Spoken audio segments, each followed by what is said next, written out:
Olá, começa agora o JBR News de sextas, quando eu e Rodolfo Lago nos unimos para levar até você, seguidor e seguidora, o principal fato da capital do Brasil, que é Brasília. Aqui respira-se política o tempo todo.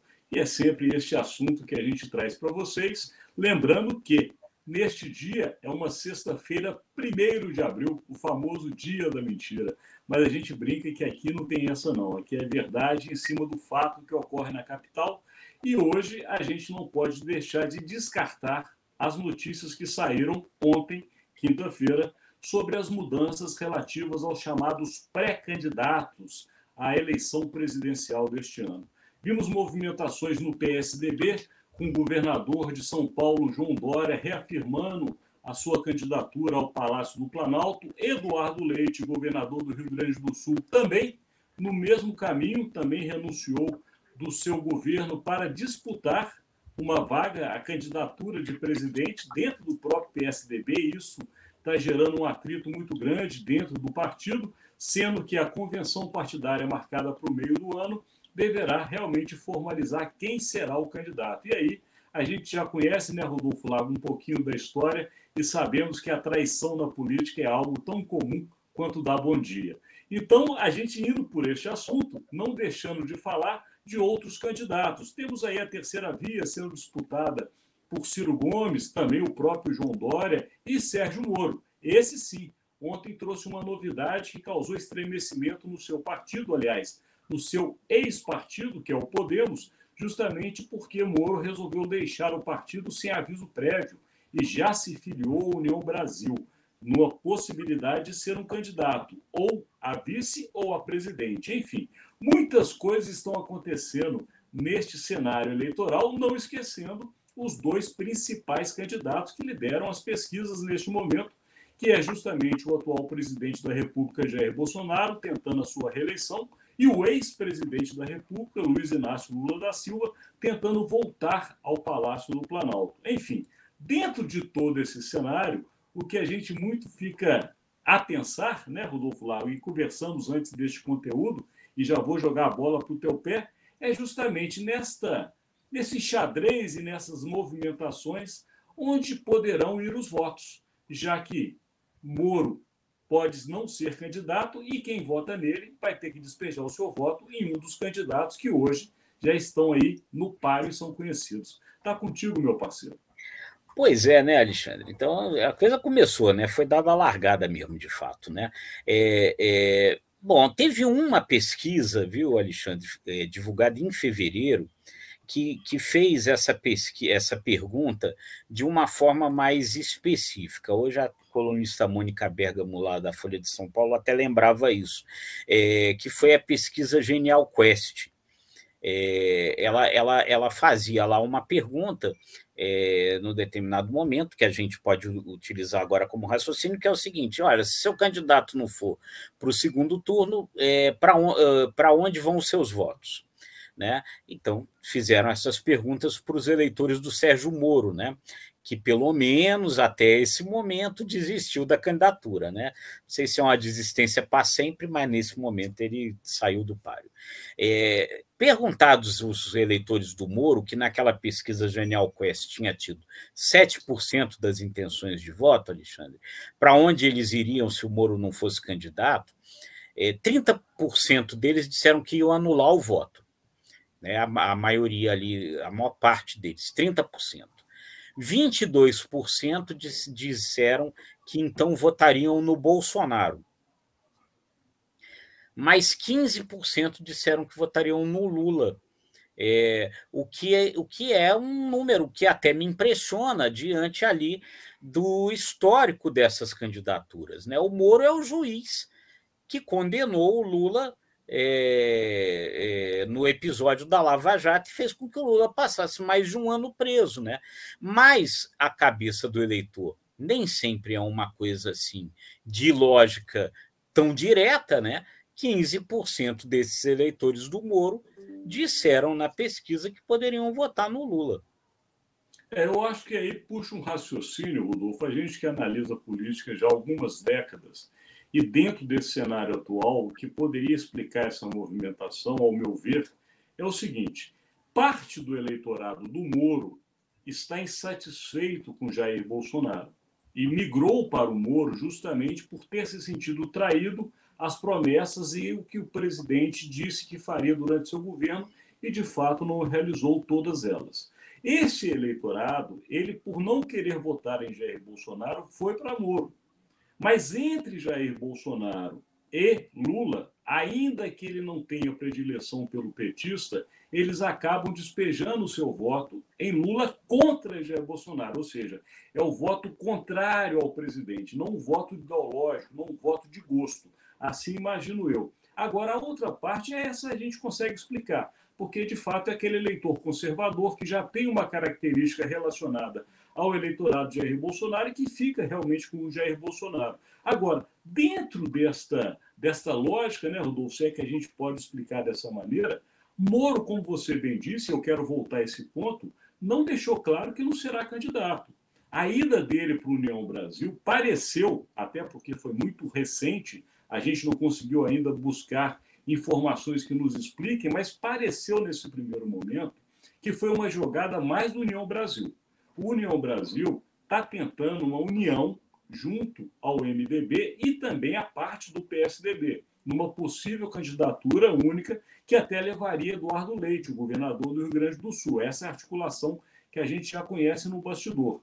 Porém, a ida de Moro para o União Brasil chamou muita atenção. Parece que o União Brasil quer deixar ali uma reserva técnica. Se não vingar essa coligação com tucanos e também com MDBistas, Moro poderia ser, de fato, o candidato do União Brasil, talvez junto com Bittar, não sei, mas para a disputa deste ano. O que você vê desse raciocínio?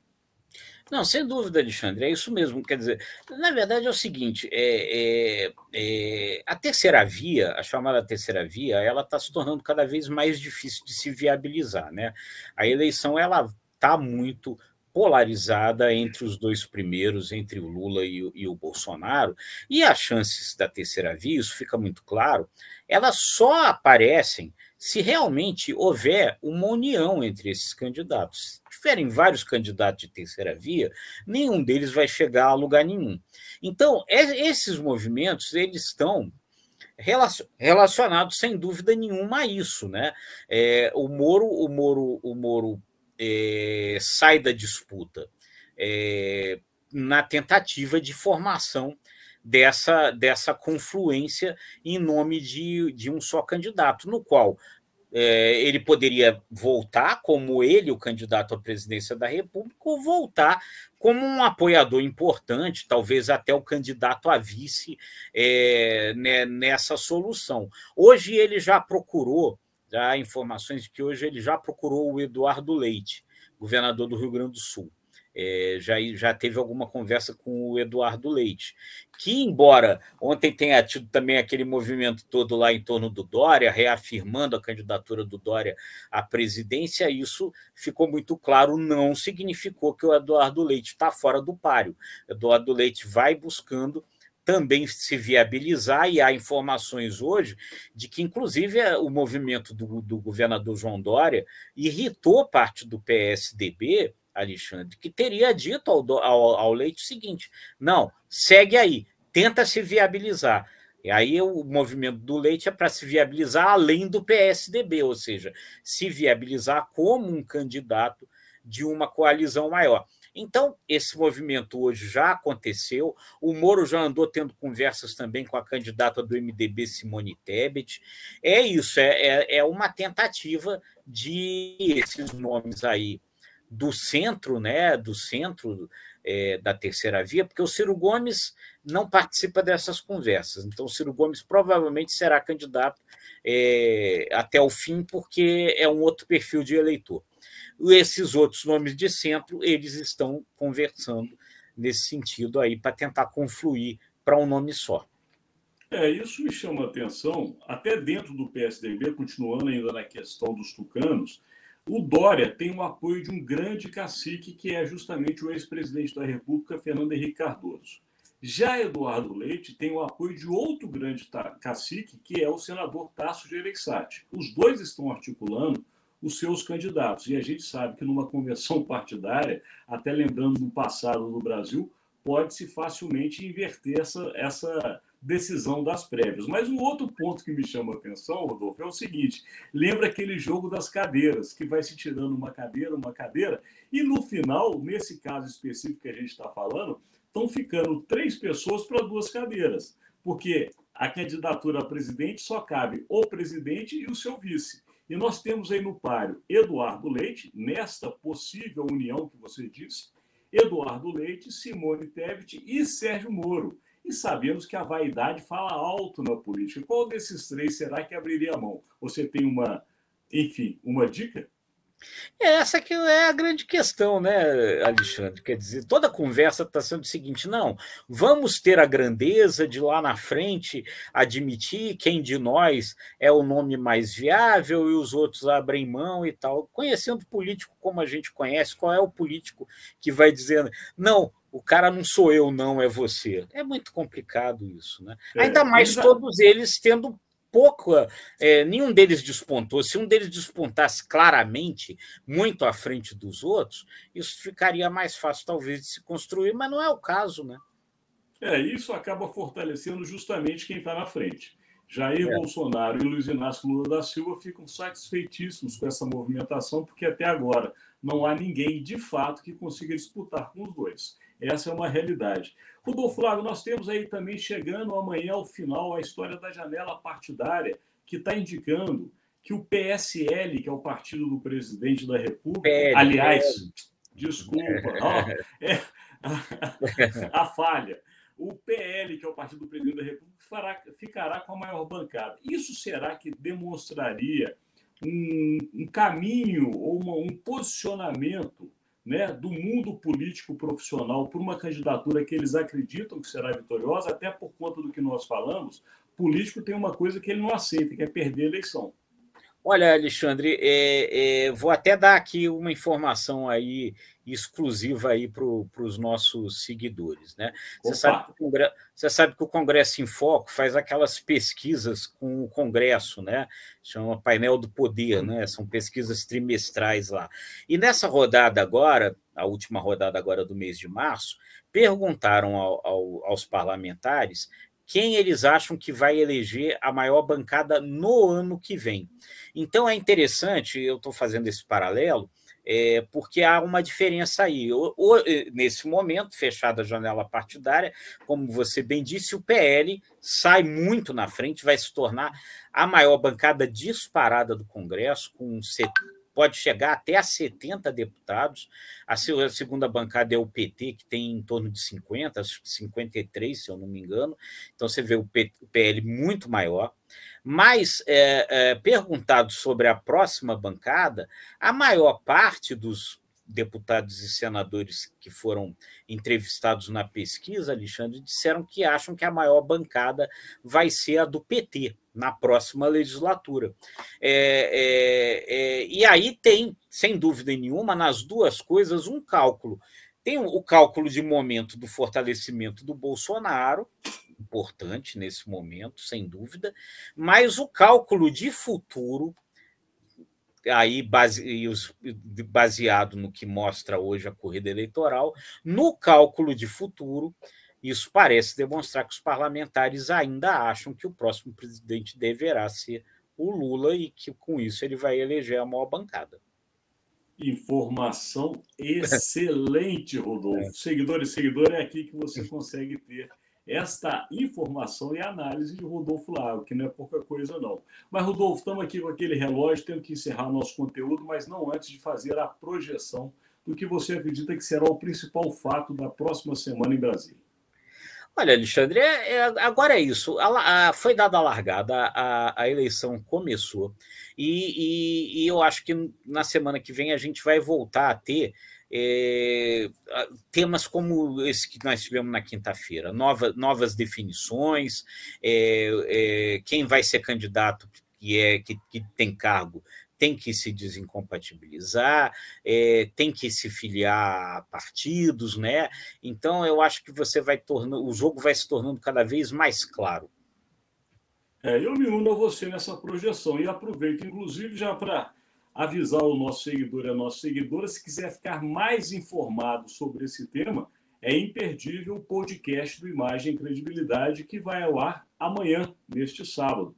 Ele traz justamente como convidado o chefe de redação do Valor Econômico, Cristiano Romero, e este assunto virou o nosso conteúdo quase que inteiro, justamente porque a política raiz é o que está dominando a capital da República e a gente não poderia fugir deste tema. Portanto, veja amanhã o podcast, mas também não perca os outros conteúdos que temos oferecidos a você no nosso canal no YouTube, que é o ICTV. O ICTV hoje traz, além da política, economia, saúde, psicologia, empresas e também cultura. Está imperdível também o nosso canal. E o nosso parceiro, claro, né, Rodolfo Lau, que é o Jornal de Brasília, sempre com as melhores informações da cidade, e o nosso site, que é o imagemcredibilidade.com. Portanto, verifique esses sites e esses endereços. E também, se quiser, pode nos acompanhar no Spotify e nas redes sociais. Rodolfo Lago,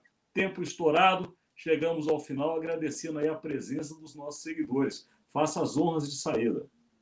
É isso. Bom fim de semana aí a todos. Muito obrigado a todos aí pela audiência e vamos em frente. Um abraço.